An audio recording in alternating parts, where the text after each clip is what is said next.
Gemini 3 just dropped in, but we also got a new IDE along with it, and it's called Antigravity. In this video, we're going to talk about 5 unique features of Antigravity that you may like. So let's get started. So once you download Antigravity, this is the landing page that you're going to get into. And on your right, you have the regular chat interface that every other IDE has that are agentic. And here you can either open a folder, you can open Agent Manager or clone a repository. I'm just going to go into the Antigravity test folder that I had previously created. All right, so on your top right, you will see there's an agent manager. So if you click into that, you will be greeted with this screen right here. Now, what is so unique about this screen, right? So we have a lot of vibe coders that are rising right now. A lot of people are creating prototypes with it, and then there are developers who are vibe coding new different apps, new ideas, and everything using different kind of IDs. So Agent Manager is a space which I think is very friendly for vibe coders who don't want to get into the nitty-gritty of seeing the code and then seeing what's happening with it, right? So one of the key features of this is a playground. So as a vibe coder, you might be tinkering with different ideas, right? But you might not be ready to put it in a folder and start maintaining it. Well, Playground just unlocks a new way where you can test different ideas before you can actually move it into your folder or workspaces, which we're going to talk about later.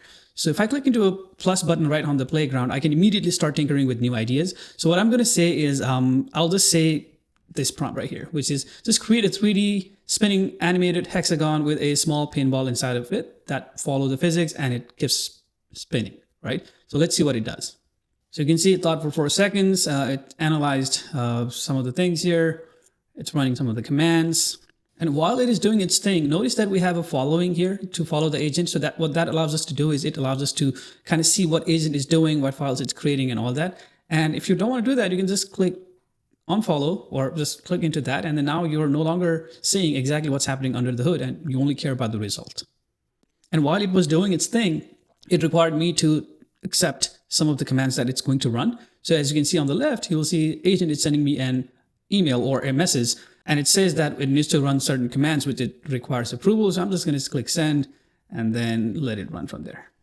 All right, and another cool thing it does is that it also automatically opens up the browser and then starts testing your application. And it's also recording this right now. So it's pretty cool that it can actually open the browser, test the app, and then also to keep a screen recording so that you can use it for your evidence of test if you're working on big organizations. And now if you're happy with this, you can now simply go back to your Playground and then just click on this button that says move it to your work folder. Click into that, and then I can save this on my project. So it will be personal, and then I will say create a new folder, call it animated hexagon, and then save it. And then that's the beauty of having a Playground where you can tinker with different ideas and only save it when you are actually happy with it. And doing that brings your animated hexagon project into the workspace, which is going to be our next topic. So workspaces and Antigravity, it just opens up new way of coding. So you're not just a coder. You can be an engineering manager who's running multiple agents working on multiple different tasks asynchronously with workspaces. So let's take a look at how it works. So on your left, you can see that there's a workspaces section right here. So I'm just going to create a new workspace, and I'm going to call it new folder test workspace, and then open it up. All right, so while that is getting worked on, I'm just going to go to my Agent Digital Presence workspace. And this is actually my website for the company where I build AI agents for different customers. And I'm just going to ask it to add new features on my website. And what's that going to be is I'm going to ask it to create a page to sign up for networking events on my page and only focus on front-end pieces for now, and then have that going as well. So now when I do that, I now have 2 different agents working on 2 different tasks asynchronously. So I'm not having to wait for this task to finish before I assign this task to this other agent. So if I quickly go back and show the website of my company right now, all it has is it has all these pages, has some services, pricing, blog, and about, and then you see that there's nothing related to any kind of networking event signup. We're going to see how the agent handles that task. All right, so I got a message from my coffee shop e-commerce agent, and I'm just going to accept it. It's waiting for me to accept some of the inputs. And another crazy thing is I could have them running and then do other kind of tasks here on my screen. And if it needs me, it also sends me a notification that I can click into and then look at what it's needing and then respond to that as well. Oops, looks like it terminated with an error. I'm just going to say continue. And since this app is fairly new, you might see this oftentimes. I've experienced it multiple times, but what I usually do is I just say continue, and then it tries to continue whatever it was doing before. So my networking event signup page is actually trying to do something here. It went to the event signup page. It's recording the screen right now, but it looks like it's not connecting. So I want to see what it does. Oh, it terminated again. I'm just going to keep saying continue. All right, it's saying I can go to localhost 8080 and look at the event signup page.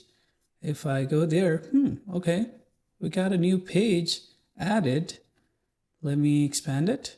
And this is actually my AI agent bot that I created using OpenAI Agents SDK. And I have the tutorial for that on my YouTube as well. So go ahead and check that out. Well, it looks pretty good. I can type in my full name, work email, job title, LinkedIn profile. Of course, I can't complete registration because, it's not hooked up to the backend. But all in all, I think this is pretty good. All right, now let's check back on our coffee website. Let's go here. Okay, it's still waiting for my input. Go ahead and click that. All right, so our coffee website is finally done. So let's take a look at what it did. All right, we got Brew & Co. We got homepage. Homepage has all these things. Looks very nice, to be honest. We got shop. All right, we've got some things you can shop. Look at the animation there. It looks very nice. You got some single origin blends, decaf, and all that. That is kind of categorized. However, if you want to look at all, very nice. We got about page. Okay, it says page not found. And then we got contact page, which also seems to be broken. But all in all, it produced this in one shot, and that is really exciting. All right, let's talk about another feature, which is absolutely game changer as well. And that is called autonomous browsing. Well, until now, we had all these agentic IDEs that were just producing code. And as a user, I would have to just go into the website and test it myself. But Antigravity just steps it up, and it can actually just do the testing for you as well. So let's see how that works. I just created this website for event signup, right? As you saw it earlier. If I go to localhost 8080 and then click on the event signup page that it just created for me. What if I want to test it? I want to test it and make sure you can enter all the fields that is here and then click on complete registration and then that it works. I can do that by telling the agent to test it. So what I'll do is I'll go back to our agent workspace and then the same conversation that I had for creating network event signup. And then I'll say, can you test the event registration in the browser and make sure all fields are typable and complete registration button works. And by the way, I haven't tried this before, so I'm really curious to see how well it performs in this live demo. All right, so it created a goal. Oops, okay, it's already running. It's taking a video as well at the same time. So let's put it on the side. It's waiting for 5 seconds. In the meantime, let me expand this page if I can. Okay, cool. It's getting the DOM. Okay, whoop, it scrolled it. I'm not doing anything, by the way. Let's see what it does. Okay, it went there. It's typing things. It's inputting text, all right. And anytime you see that blue cursor, it's actually the agent that is doing all kind of testing in the app. So I don't know why it's trying to put a text on the chatbot, but well, it's trying to type some name now. Hopefully, let's see what it does. All right, it does say it successfully tested it in the browser. And also it gives us the screen recording for it right here. It says the form is fully functional and user experience is smooth. Well, it was definitely wonky because I couldn't see it actually doing the test, but think about it. It's only going to get better from here out. And this is the worst it can ever be. So in 3, 4, 5 months from now, you could have an agent doing all kind of testing for you, and you don't even have to write any kind of automated test. How crazy is that? All right, let's talk about artifacts now. And this is also entirely new concept that I have not seen in other IDs as of right now. So when an Antigravity is working on certain tasks, it could generate multiple different artifacts. It could be an image for the design reference. It could be a README file where it's kind of going through all the plans and execution steps for you to perform the task for you. Or it could also be some of the screenshots it took as an evidence of test or screen recordings as well. Now, what's really crazy here is I can actually go into that artifacts and tell it to refine something instead of going into the code and telling it exactly what to do. Let me show you what I mean by that. So earlier we saw that our website was being recorded, right? So there's probably an artifact for that. So if I go here, you can see we got media artifacts. So out of many media artifacts that it generated while it was building our event registration page, one of them was just also one of these screenshots that it took when it was testing the app, right? So if I'm not happy with any of this, you can see why attend. We have like a keynote from AI pioneers, and we have just 4 things, and it looks kind of ugly because it has it is kind of bigger than this page right here. I'm just making it up anyway, but I can just select it and then I can leave a comment in the image that is produced by AI. I can just say, change why attend to only 2 bullet points. And then I can add a comment there and then submit it. And then it gets to work again. So I can actually tell the agent where exactly in the UI I want that change, which it produces as an artifact. And it knows exactly where that change needs to be done, and then it executes on your behalf, which is really helpful. And now you can see it said I have updated why attend page. And if we go back and take a look at it, and voila, now we only have 2 different bullet points for it.